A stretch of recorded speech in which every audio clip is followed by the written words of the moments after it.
تو نظر سے کیسے بچا جا سکتا ہے؟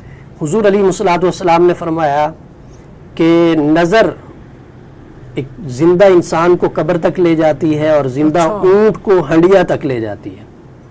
اچھا.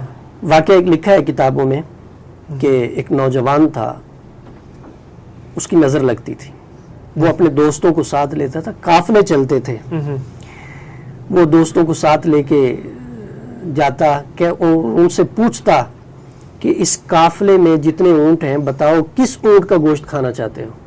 وہ اشارہ کرتے تھے, وہ اپنی نظر ڈالتا تھا, اونٹ گر پڑتا تھا, چھری لے کے قریب ہو جاتے تھے کہ یہ مرنے لگا, اس کو ذبح کرو.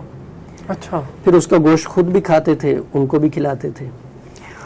اسی طرح ایک قافلہ گزرا, اس قافلے میں ایک عالم تھے جاننے والے, انہوں نے اپنی اس شخص نے اپنی نظر ڈالی اونٹ پہ, دوستوں سے پوچھ کے اونٹ کی راہ یہ قریب ہو گئے کہ اس کو ذبح کر دو.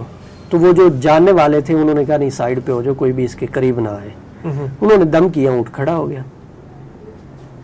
پوچھا گیا کہ کیا سین تھا, تو ان عالم صاحب نے بتایا کہ اس کو نظر بد لگی تھی, میں نے نظر بد کا دم کیا ہے تو یہ ٹھیک ہو گیا. تو نظر بد حقیقت ہے, اور قرآن پاک کی جس آیت سے نظر بد کا لگنا ثابت ہے علاج بھی اسی آیت سے ہے. اچھا. قرآن پاک کے 29ویں پارے کی دوسری صورت ہے, سورہ نون اس کو کہتے ہیں, سورہ قلم بھی اس کو کہتے ہیں. اس کی آخری دو آیات ہیں وَإِن يَكَادُ الَّذِينَ كَفَرُوا لَيُزْلِقُونَكَ بِأَبْصَارِهِمْ لَمَّا سَمِعُوا الذِّكْرَ وَيَقُولُونَ إِنَّهُ لَمَجْنُونٌ وَمَا هُوَ إِلَّا ذِكْرٌ لِّلْعَالَمِينَ.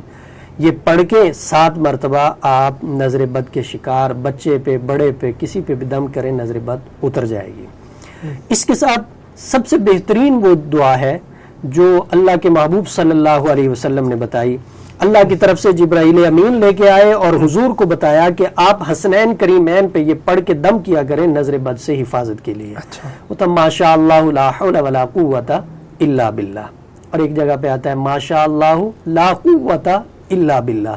یہ 7 مرتبہ پڑھ کے دم کیا جائے. باقی آیت الکرسی کا اہتمام لازمی طور پہ کیا جائے. اپنے اوپر بھی پڑھ کے دم کریں, بچوں کے اوپر بھی دم کریں. آیت الکرسی اللہ رب العزت کی بہت بڑی نعمت ہے جو اللہ نے ہمیں عطا فرمائی.